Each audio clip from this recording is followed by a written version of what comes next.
Bienvenidos a Club de Prensa en NTN 24. Transmitimos desde Washington, a 3 cuadras de la Casa Blanca. Y no olviden ustedes que al final de este programa lo pueden ver completo o pueden ver a partes en nuestra página de Facebook, también por nuestra cuenta de Twitter. Y el audio, el podcast está en SoundCloud. Les doy la bienvenida a los invitados hoy a Club de Prensa. En primer lugar, la corresponsal de la Agencia Española de Noticias EFE, Beatriz Pascual. Bienvenida como siempre a esta mesa. Muchas gracias. ¿Cuántas personas trabajan en EFE aquí en Washington? Pues somos como 10 redactores aquí, en esta oficina. ¿Qué cubre? Yo cubro justicia, inmigración, seguridad nacional.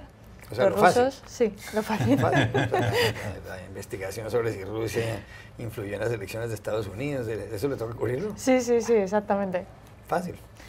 Pepe López Zamorano, periodista mexicano, gracias por estar aquí. Gracias.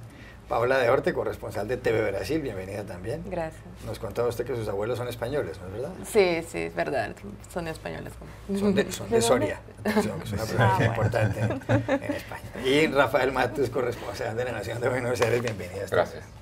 Y quería empezar justamente con usted, Rafael. El presidente de Estados Unidos anunció esta mañana en su cuenta de Twitter que ha decidido cambiar al secretario de Estado, Rex Tillerson, al jefe de la diplomacia estadounidense. Envió un mensaje por Twitter diciendo Mike Pompeo, y ahí se refiere al sustituto de Tillerson, director de la CIA, será nuestro secretario de Estado. Hará un gran trabajo. Gracias, Rex Tillerson.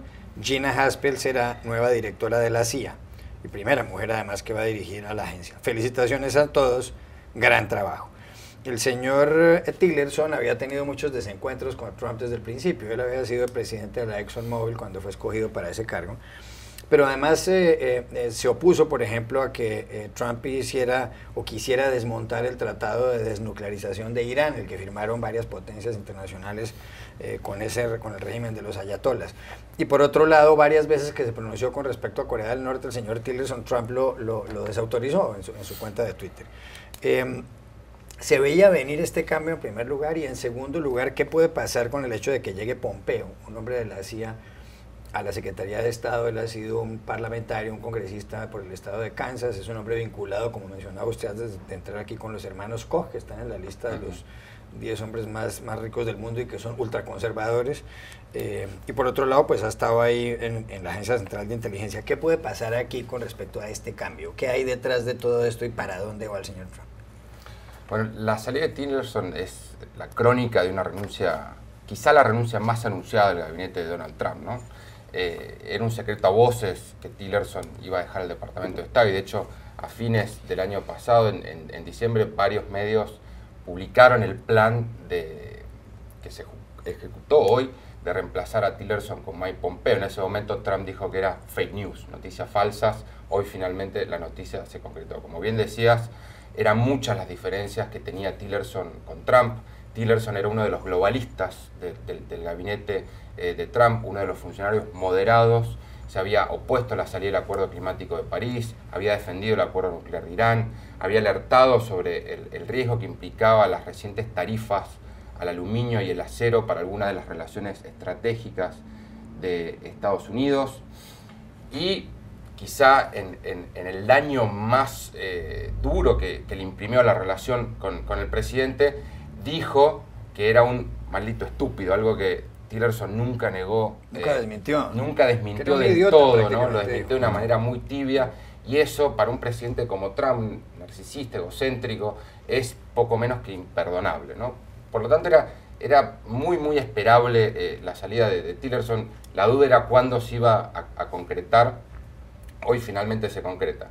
Creo que para adelante lo que esto indica es que los moderados han sido desplazados de la Casa Blanca, ¿no? Gary Cohn se va al Consejo de Seguridad del Consejo Económico Nacional, ahora Tillerson deja el Departamento de Estado, y cada vez van ganando más espacios los nacionalistas, los proteccionistas, los duros, ¿no? Mike Pompeo, como bien decías, es un hombre que estuvo vinculado al movimiento ultraconservador Tea Party, es un hombre que está vinculado con la derecha más extrema del Partido Republicano, que se ganó un poco la confianza de Trump viajando varias veces por semana desde Langley, en Virginia, hasta la Casa Blanca para contarle al presidente en vivo y en directo los análisis de la comunidad de inteligencia. Creo que esta es la primera lectura que uno hace de este enroque en el gabinete. El gobierno de Trump se corre un poco más a la derecha. Es así la cuestión, Paola de Orte. ¿Está de acuerdo? Sí, estoy de acuerdo.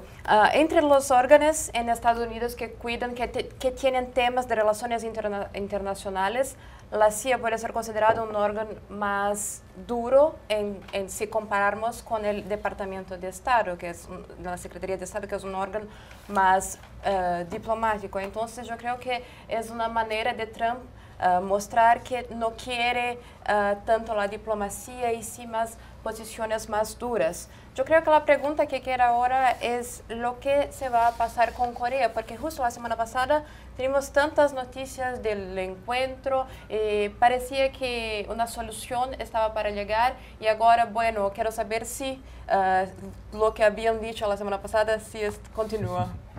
Beatriz Pascual. Creo además que lo que desvela, ¿no?, la noticia de hoy es que Trump no quiere a nadie que no esté de acuerdo con él.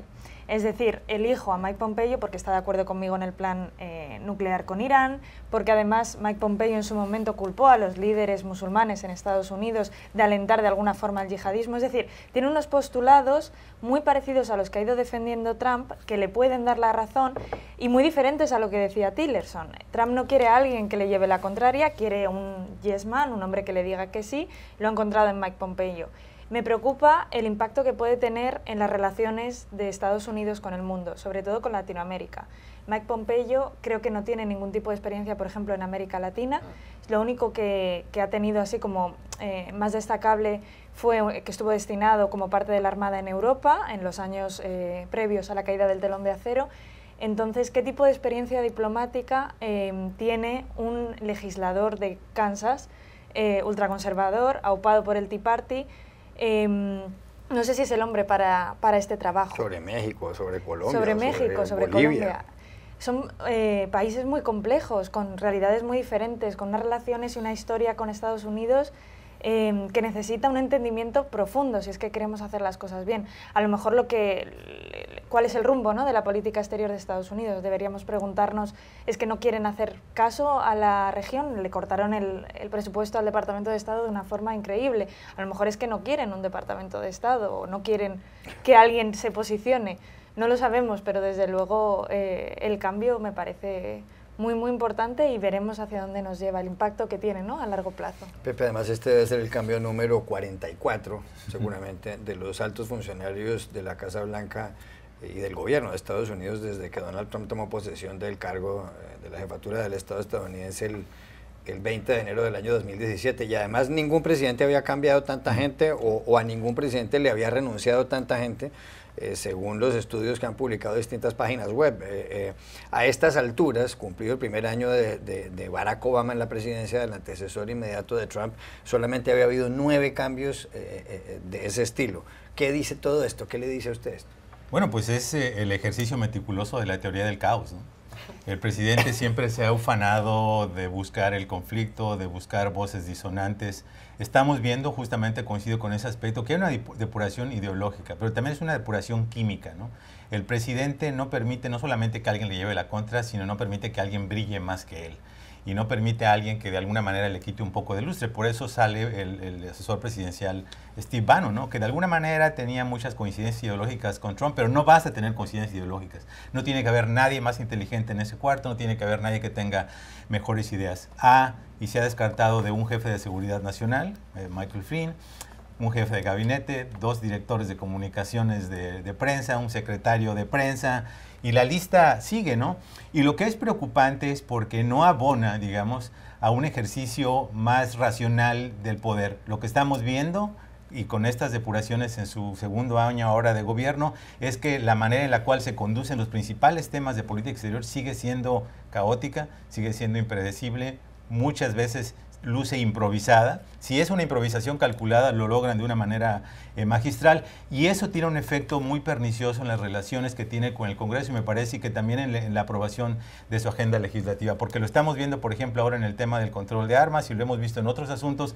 No hay un mensaje claro de la Casa Blanca, y lo único que genera es un nivel inédito de confusión. Ahora, el hecho de que Mike Pompeo no sea necesariamente un experto en América Latina no me parece necesariamente algo malo, ¿no? No sé, a veces es bueno que Estados Unidos no se ocupe demasiado de América Latina. Lo que me preocupa es un poco ese perfil, ¿no? El perfil de estas personas que vienen, también quien sustituiría a Mike Pompeo en la CIA, Gina Haspel, que ha sido identificada como la persona que estuvo a cargo no solamente del programa de rendición de cuentas, que en su momento fue un programa de gobierno y ya lo ejecutaba, sino fue incluso señalada por su propio jefe de destruir las videocintas donde se llevaban a cabo estos métodos de waterboarding, que algunos lo equiparan. El ahogamiento simulado. Cuando ella estuvo en Tailandia, en 2002. Dos líderes de Al-Qaeda en el año 2002 ahí.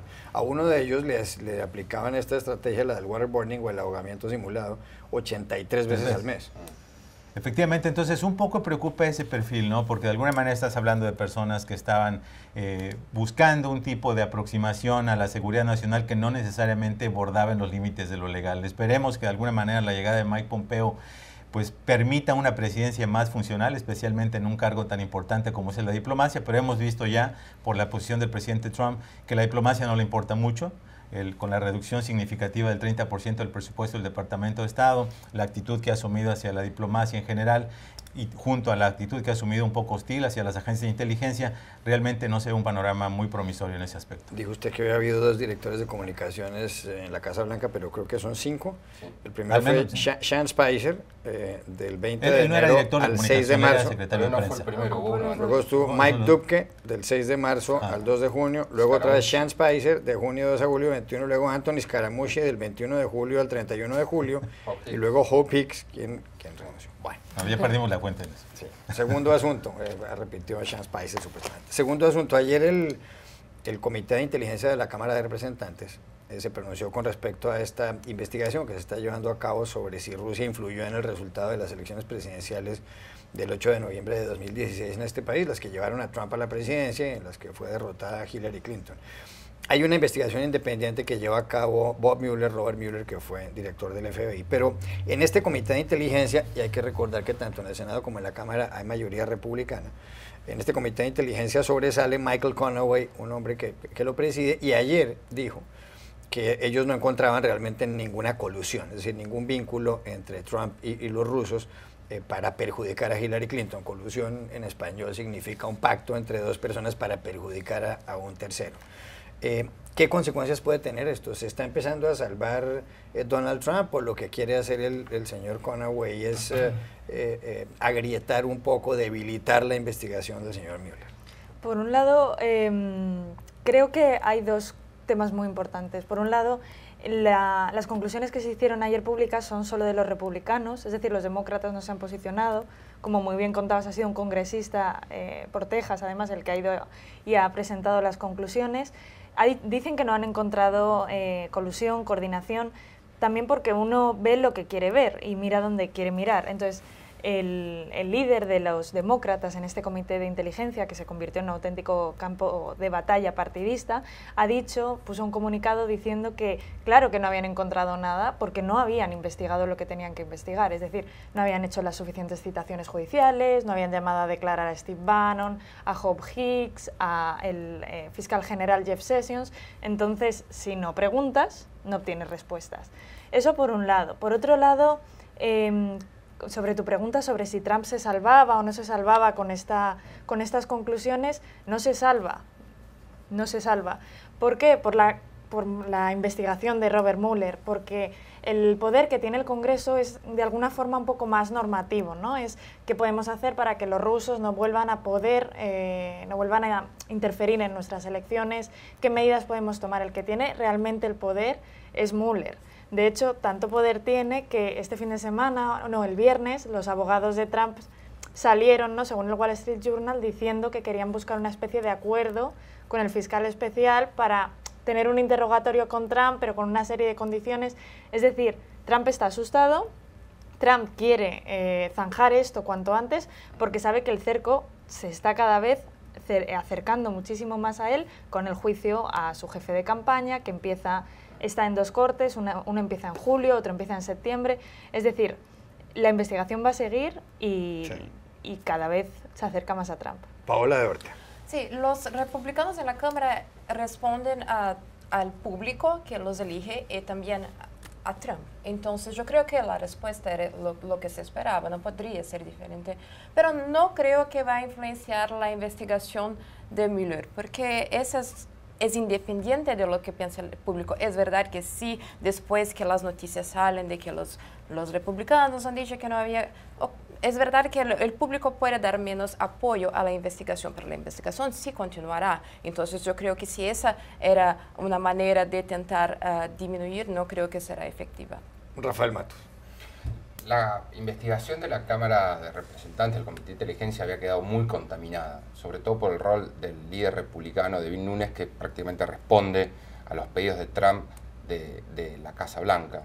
Igual creo que, bien como decía Bea, ¿no? Hay mucha preocupación, se nota la preocupación por parte del gobierno de Trump y del círculo del presidente, sobre todo por la investigación de Mueller, ¿no? Que es la que todos están esperando que termine de zanjar las tres autopistas en las que se ha partido, ¿no? Una es la injerencia rusa en sí, que Mueller hizo una acusación concreta, y ahí hay un consenso de toda la comunidad de inteligencia respaldada por los demócratas y también los republicanos sobre la injerencia rusa. La otra autopista es la colusión, que ahí es donde se produce el quiebre partidista, ¿no? Los republicanos intentando despegar con todos los medios posibles a la Casa Blanca de cualquier pacto oscuro con el gobierno de Vladimir Putin, y los demócratas insistiendo que hay evidencias, ¿no? De que hubo algún tipo de acuerdo entre la campaña de Trump y el Kremlin.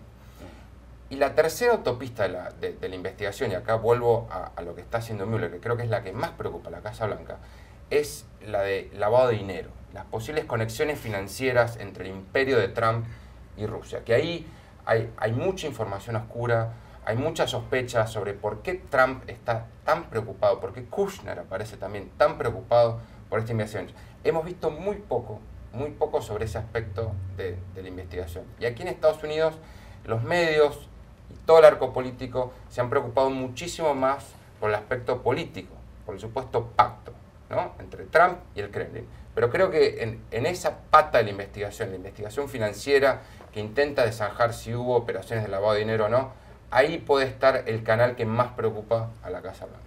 Lavado de dinero, ojo con eso. Pepe López Zamorano. Sí, bueno, en realidad el Comité de Inteligencia de la Cámara Baja no es un juzgado, pero lo que sacó anoche parece como una absolución del presidente Donald Trump. Y en política no hay coincidencias. Y el hecho de que justamente se dé, en momentos que se da esta intensa negociación entre el fiscal especial Robert Mueller con los abogados de Trump sobre la comparecencia del mandatario, que él dice que está dispuesto, pendiente de lo que recomiendan los abogados, no se me hace una casualidad. Evidentemente el papel que ha asumido este comité de inteligencia, presidido por Devin Nunes, ha sido una comparsa de la Casa Blanca en la investigación. El hecho de que el propio Nunes estuvo envuelto en esta controversia por haber ido a la Casa Blanca, ¿no? Compartir papeles con miembros de la Casa Blanca, por haber divulgado este memorando a pesar de la oposición del FBI, del Departamento de Justicia, porque era una visión parcial de lo que había ocurrido en la tramitación de estas órdenes de vigilancia electrónica, ¿no? El hecho de que hayan criticado la divulgación del otro memorando de los demócratas. Creo que son demasiadas coincidencias para que no se pueda construir una narrativa sólida que muestre que básicamente lo que este comité está haciendo es cobijar al presidente. Ahora, por la otra parte, sigue la investigación de la minoría demócrata del mismo comité y sigue la investigación del Comité de Inteligencia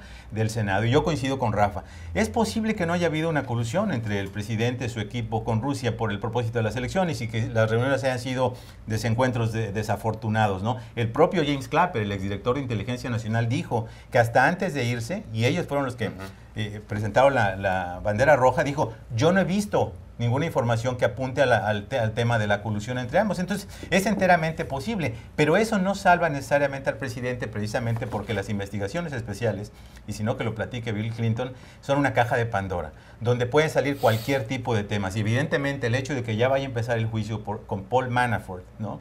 Después de que no aceptó declararse culpable, el hecho de que haya una colaboración creciente de los otros inculpados, incluido Michael Flynn, su propio socio, Rick Gates, habla de este nivel de preocupación de que empiecen a aparecer los pelos de otro animal que no tenga nada que ver necesariamente con Rusia, pero que también sea muy problemático para la Casa Blanca.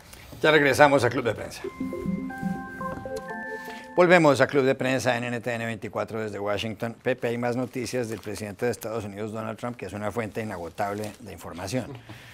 Hace poco, cuando se produjo la matanza en Parkland, en el estado de la Florida, en el colegio de bachillerato, en el high school, hubo 17 muertos, causó un movimiento, sobre todo por parte de los estudiantes que habían sobrevivido y de los padres de algunos estudiantes muertos, para volver a pedir que en Estados Unidos o se elimine la segunda enmienda de la Constitución, cosa que es muy complicada, o que por lo menos haya mayores controles para quienes quieran comprar un arma o portar un arma.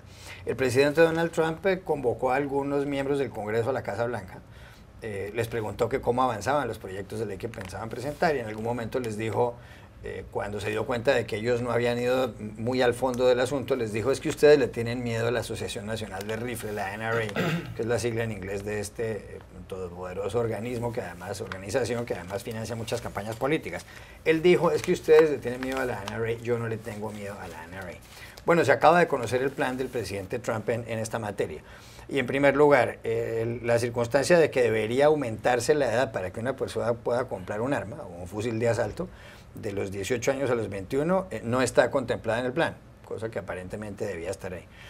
Y por otra parte, es verdad que él ha dicho que debería haber más control sobre los antecedentes de quién va a comprar un arma, pero no ha tomado otras medidas como por ejemplo la prohibición de los fusiles de asalto, que también él dijo que se podía contemplar. Hoy el periódico The Washington Post publica un editorial titulado Who's Afraid of the NRA? ¿Quién está de verdad temiéndole a la Asociación Nacional de Rifle? Y concluye que es el presidente Trump el que le tiene miedo. Hay otra columna de Eugene Robinson, buen articulista de este periódico, que dice, una vez más el presidente Trump ha hecho se ha echado para atrás de una manera cobarde, cínica y monumentalmente estúpida. Tienen razón estos editoriales, el editorial del Post y la columna de Eugene Robinson, el que le tiene miedo a la NRA es Trump y no los otros, o están equivocados y lo que pasa es que son tendenciosos. Así parece. Si ves la secuencia de eventos, ¿no? El hecho de que él haya llegado primero, antes de estas reuniones y antes de esas matanzas terribles, que él haya llegado con la noción de Washington, con la idea de cambiar la cultura política, ¿no? De dejar atrás el establishment, el status quo, de drenar el pantano, la idea de no conformarse con lo posible, sino lograr cosas que eran inéditas para Estados Unidos. Dijo en la convención republicana, yo sí puedo y yo solo puedo hacerlo. Está demostrando que esa filosofía no se está llevando a la práctica en este país, por decirlo lo menos. Y este caso particular, este debate interno sobre las políticas de control de armas y seguridad escolar, porque lo que estamos viendo es que ya las está bifurcando de una manera muy estratégica para meterse con una y no meterse con otra. Es un microcosmos de por qué es un dolor de cabeza para cualquier persona tratar de entender a Donald Trump, negociar con Donald Trump y lograr cosas concretas y tangibles en términos de políticas de gobierno, porque puede cambiar su posición de un momento a otro y en este caso parece ser que se cumple esta máxima que empieza a ser notable en Washington, de que la última persona que tiene la oreja, el oído del presidente es finalmente el que tiene la última palabra, ¿no? Los líderes de la NRA se reunieron con el presidente en la Casa Blanca, le expusieron sus argumentos por qué razón supuestamente las masacres no ocurren en personas que tienen entre 18 a 21 años y estadísticamente probablemente si operara esta elevación de la edad para comprar rifles, no solamente, no revólveres, rifles, no tendría ningún efecto práctico y el presidente se retracta. Aquí estamos viendo nuevamente el ejercicio de la política de lo posible. El presidente no está asumiendo una posición de liderazgo para estirar la liga hacia aquellos temas que por voz populi, que las encuestas reflejan, se requieren para ser una comunidad de Estados Unidos mucho más segura. Estamos hablando aquí simplemente de mejorar el banco de datos de antecedentes criminales, lo cual es obviamente un tema muy importante. Estamos hablando de mejorar la seguridad en las escuelas, muy controvertido, que sea a través de entrenamiento de profesores, ¿no? Ya, es una cosa muy, muy polémica con todos los jóvenes, pero no estamos hablando precisamente de cómo se puede renovar la prohibición de las armas de asalto, no estamos hablando de qué manera se pueden evitar mecanismos para que esas armas lleguen a personas con enfermedades mentales de una manera más práctica. Es decir, se está ignorando toda una parte del debate que es lo más importante. Sabemos que en el Congreso hay una gran oposición, no solamente de republicanos, sino también de demócratas. Sabemos que es un tema contencioso, es un tema divisivo, pero se supone que es precisamente en esos temas donde cuenta el liderazgo presidencial, donde tienes que tener principios claros, sólidos, de tal manera que puedas llegar a una meta que sea aceptable para todos. La NRA es muy fuerte porque en este país hay casi 300 millones de armas y 320 millones de habitantes. Se ha dicho varias veces que aquí está más del 42% del total de las armas en poder de ciudadanos en el mundo, mientras que la población de Estados Unidos con respecto a la población del planeta es de solo el 4,4%. ¿Se asustó Trump con los señores de la Asociación Nacional del Rifle o es una cuestión, insisto, tendenciosa de la prensa contra el presidente? No, yo creo que sí se asustó pero no solo Trump, los congresistas también tienen miedo del NRA, ese es facto. Pero yo creo que Trump también tiene miedo de las personas que lo han apoyado hasta ahora. Entonces, cuando decimos que el problema es solo con el NRA, yo creo que es una simplificación de un proceso que es muy más complejo. Trump tiene que responder, agradar a todos los que lo han apoyado durante la campaña y ahora, y yo creo que los más tradicionales, los más conservadores, no es lo que ellos querían. Entonces, el problema es que él cambia de idea todo el tiempo, ha dicho numerosas cosas diferentes desde lo que se pasó en Florida, pero en verdad solo está intentando agradar a su público y también al NRA, claro. Rafael Matos. Sí, coincido, digo, casi todos los votantes de Trump son personas que respaldan la segunda enmienda de la Constitución, la gran mayoría son incluso miembros de la NRA. Cuando vos vas, por ejemplo, a estados como Virginia Occidental, aquí a 4 horas de Washington, uno de los estados donde Trump cuenta con el mayor nivel de respaldo, es muy común ver en las calles de los pueblos y de las ciudades gente vestida con ropa de caza, con ropa de camuflaje, que tiene 3, 4, 5, 6 armas distintas en su casa. Nunca fue una prioridad para Donald Trump restringir el mercado de las armas. Eso está claro desde entrada. El presidente se vio un poco forzado a hacer algo, a dar una señal frente a una tragedia como la que ocurrió en Florida y sobre todo frente al movimiento estudiantil que despuntó a partir de esa tragedia. Porque hubo una matanza mucho peor que la de Florida, que fue la de Las Vegas el año pasado, y Donald Trump no hizo absolutamente nada en ese momento, más que ventilar la idea de prohibir estas culatas especiales que convierten los rifles de asalto semiautomáticos en ametralladoras capaces de matar a decenas de personas en minutos. Por lo tanto, el presidente se vio un poquito obligado a hacer algo, ¿no? ¿Y qué hizo Trump? Hizo lo que la NRA quería que hiciera. Ayer, cuando la Casa Blanca ventiló su plan, la NRA sacó un video de su director ejecutivo, Chris Cox, donde el lenguaje era calcado, era idéntico. La NRA y la Casa Blanca decían exactamente lo mismo, que cómo podía ser que Estados Unidos custodiara mejor sus estadios, sus bancos, sus edificios públicos que sus escuelas. Y Trump reforzó sobre todo esta idea muy controvertida, muy polémica, de armar a maestros profesores altamente entrenados, que estuvieran capacitados, que supieran manejar armas de fuego y otro personal escolar. Está claro que el gobierno federal no se va a mover hacia un poquito, aunque sea, hacia el control de las armas. Van a ser estas medidas cosméticas, como la que decía Pepe, reforzar los controles antecedentes, que no sirven para nada porque no alcanzan, por ejemplo, a las ventas entre privados o a las ventas que se realizan en ferias de armas, que son muy populares. Lo que yo creo que va a terminar sucediendo es que vas a ver un Estados Unidos cada vez más dividido, donde algunos estados, donde existe un mayor público progresista y un mayor respaldo para el control de las armas, avanzan con mayores controles. Y otros estados, los más republicanos, avanzan con medidas a favor de las armas, permitiendo la aportación oculta, permitiendo una mayor flexibilidad en las ventas, etcétera, etcétera. Un país que se mueve cada vez en canales más divergentes, ¿no? Como en tantos otros temas. Beatriz Pascual. Estoy de acuerdo con mis compañeros, pero por avivar el debate voy a defender a Trump, porque él dijo algo muy interesante ayer, él se metió con la clase política. Entonces mi pregunta es, ¿dónde están los demócratas? Es decir, sabemos cómo es Trump, sabemos que tiene estas contradicciones, que digo una cosa, luego digo otra, pero en el momento en el que él se comprometió a subir la edad para comprar los rifles de 18 a 21 años, los demócratas deberían haberle agarrado por la solapa y haberle dicho, hasta que no nos lo des, no paramos. Él presenta su plan, la Casa Blanca lo desvela el domingo, ayer salen más detalles. ¿Dónde están los demócratas? ¿Por qué no salen a decir, oye, es que nos estás mintiendo, es que estás asustado de la NRA, es que no nos estás diciendo la verdad? ¿Por qué no lo hacen? Porque tienen intereses, porque reciben dinero de la Asociación Nacional del Rifle y no quieren abordar este tema. Yo creo que eso al final es lo más preocupante. Bueno, en descargo de los demócratas, Charles Schumer salió a criticar el plan del presidente y la verdad es que más por dinero yo creo que algunos representantes de estados, por ejemplo en Vermont, Bernie Sanders, que se opuso al control de las armas, ¿no?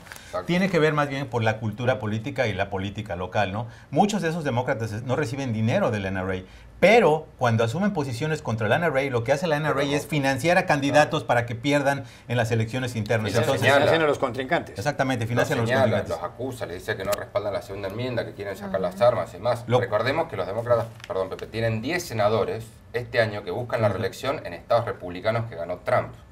Es un cuesta arriba muy duro el que tienen para tratar de recuperar el control del Senado, incluso para no perder posiciones. Por lo cual se requiere que haya apoyo de los grupos liberales para que compensen el dinero que está metiendo el NRA al proceso político, de tal manera que apoyen a candidatos que busquen justamente mayor control de armas.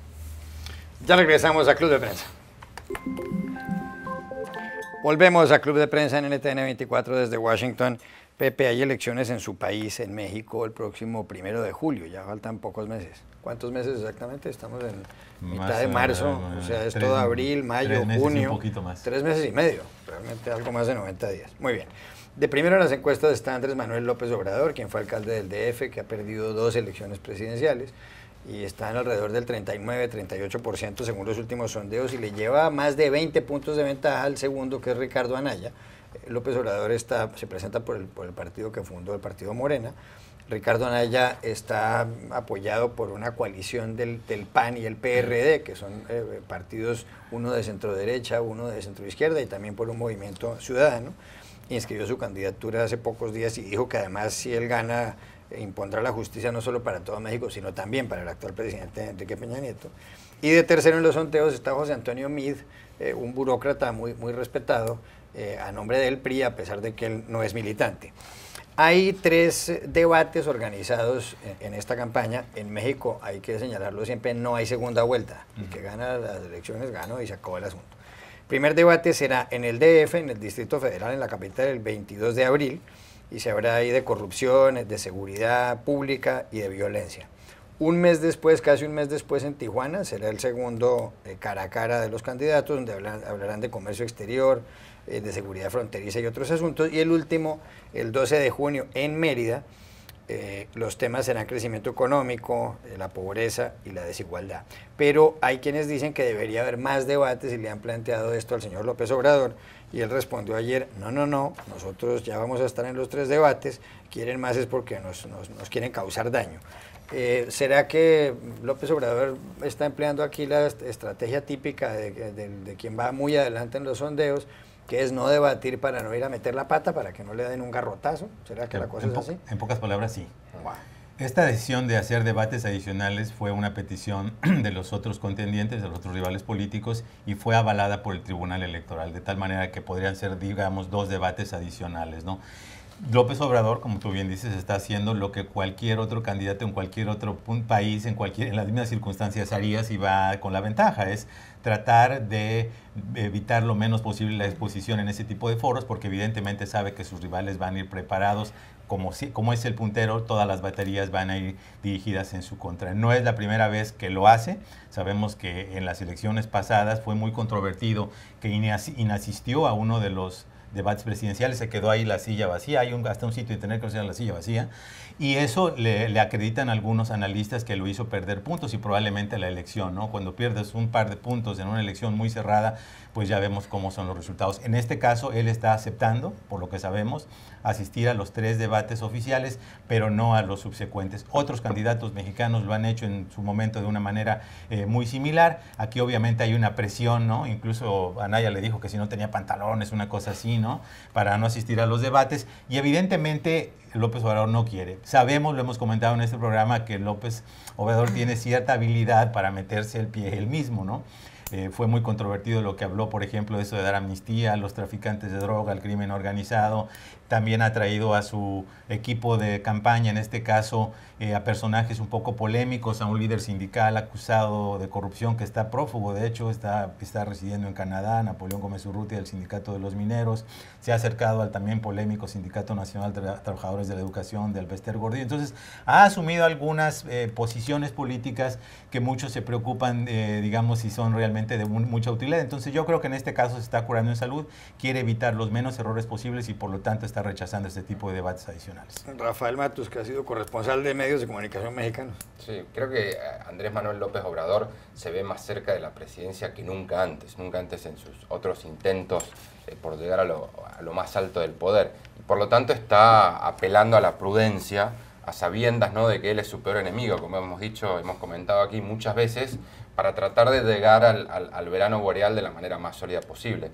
Sus rivales, por el contrario, están agotando los recursos, pinchándolo, asusándolo, ¿no?, para intentar provocarlo, para generar ese traspié que les abra una ventana de oportunidad. Pero toda la evidencia que sale de México, estamos hablando, hay que aclararlo, de sondeos, y ya sabemos que los sondeos pueden pintar una realidad que después no es la que se traduce en las urnas, pero toda la evidencia que sale de México sugiere que la elección está en manos de AMLO y que, salvo que haya algún imprevisto, ¿no?, AMLO se dirige a ser el próximo presidente de México, ¿no? Es un escenario muy, muy interesante por todo lo que puede pasar en el vínculo bilateral en medio de las negociaciones del NAFTA entre Trump y López Obrador. Y 3 meses después de las elecciones en México, en octubre en el Brasil habrá comicios presidenciales. En las encuestas está de primero con más del 30% el expresidente Luis Ignacio Lula da Silva, pero hay un problema, y es que el Supremo Tribunal Federal, que es el máximo organismo de la rama judicial en el Brasil, ha ratificado una teoría según la cual, y con esto ha rechazado una petición de Lula, cuando se ha producido un fallo de segunda instancia, puede empezar a aplicarse una condena, y Lula está condenado a 12 años de prisión por haber recibido un soborno. Él además tiene un apartamento, una compañía que tuvo algunos contratos con el Estado, le dio un apartamento a orillas del mar. Dice Carlos Pañi, un columnista del País de Madrid, que Brasil está en el vacío. Ahí está Jair Bolsonaro también en los sondeos, en los primeros puestos, y que no se sabe muy bien qué puede pasar con Lula. No se sabe si él puede endosarle los votos a 2 candidatos que son del Partido de los Trabajadores, y por otro lado dice esta columna que los brasileños ya ni siquiera quieren reemplazar a Temer, a Michel Temer, el presidente, porque faltan pocos meses para que se vaya, en primer lugar, y en segundo lugar porque no encuentran quién lo pueda reemplazar. Lo que el columnista dice es que el Brasil está en un vacío, pero yo creo que las personas que creen en este vacío es porque creen que el Partido de los Trabajadores, el PT, tiene que ocupar un espacio en la política brasileña, y eso no es verdad. Hay otros partidos. Brasil está muy lleno de partidos, no está vacío de todo. No, hay mucha gente que quiere ser candidato, hay muchos precandidatos. El PT tenía una solución para la candidatura de Lula, que fuera Jacques Wagner, que era el gobernador del estado de Bahía, pero después salió un otro escándalo de corrupción que ha mostrado que Jacques Wagner también ha recibido dinero que no debería recibir. Entonces, lo que puede acontecer es que sí, tal vez PT no tenga ningún candidato, pero en verdad es que hay muchos otros candidatos, un candidato de ultraderecha y muchos otros en el centro, en la ultraizquierda. Entonces, estamos ahora en marzo, en octubre son las elecciones, todavía no sabemos quién será. En primer lugar, después de Lula, está el candidato de ultraderecha, Bolsonaro, eso ya sabemos. Pero él tiene como 20 puntos, sí, y después de él ya no sabemos. Hay Alckmin, el gobernador de São Paulo, hay Ciro Gomes. Entonces, todavía estamos esperando para saber quién serán los candidatos de Brasil en octubre. Mucha confusión, mucha confusión. Ya regresamos a Club de Prensa. Volvemos a Club de Prensa en NTN 24 desde Washington. Hay, Paola de Orte, en la página web de BBC Mundo, un artículo sobre las 50 ciudades más peligrosas del mundo, y por desgracia 42 están en América Latina. Un momento que aquí hay que usar gafas. Dice, de las 50 ciudades, 17 están en Brasil, 12 en México, 5 en Venezuela, 3 en Colombia, 2 en Honduras. Y cuando uno ve la lista, la ciudad más violenta del mundo es Los Cabos en México, tiene una tasa de 111,3 homicidios por cada 1000 habitantes. Número 2, Caracas, con 111,19. En el puesto 3, Acapulco, en México. En el 4, Natal, en Brasil. En el 5, Tijuana, en México. Después en el 6, La Paz. Después están Fortaleza, en Brasil. Victoria, en México. Dice aquí La Paz, en México, además. En el puesto 8, Victoria en México, en el 9, Guayana en Venezuela y en el 10, Belém en Brasil. ¿Qué es lo que pasa en el Brasil, Paola de Once? 17 ciudades de las 50 más violentas están en Brasil. Sí, podemos decir que hay el problema en América Latina, que es el problema, todos sabemos, el problema del tráfico de drogas. Pero Brasil en los últimos años ha empeorado mucho también por causa del problema con la economía. No hay más inversiones en la policía, la ciudad, los estados en Brasil ya no tienen dinero más, tienen que llamar al gobierno federal para ayudarlos. Eso hace con que no se pueda combatir la violencia como se hacía antes. Entonces, Brasil ya era un país peligroso y ahora está aún peor. Yo he visto algunos datos en el fin de semana que mostraban que hay una región en Río de Janeiro hay una región que se llama Zona Azul, es una región que hay donde habitan la clase más rica, podemos decir, sí, pero donde están una gran parte de la población de Río. Durante el fin de semana habían solamente 13 vehículos que estaban cuidando vigilando toda la región. No hay personas para hacer la seguridad pública en Brasil. Hay que haber más inversiones. El problema que entonces junta el tráfico de drogas, un problema antiguo, y también la crisis económica en Brasil es muy grave. Pepe, en 30 segundos, ¿no será que uno de los problemas de América Latina es la impunidad? Porque es que la mayor parte de los homicidios del mundo se producen en esa región y la población de América Latina no llega al 18% del total de la población mundial. Por lo menos en el caso de Colombia, el 95% mínimo de los homicidios o de los delitos quedan en la impunidad, quedan impunes. Sí, absolutamente. Es decir, el tema del Estado de Derecho es un punto clave para poder resolver este rompecabezas de la inseguridad ciudadana, ¿no?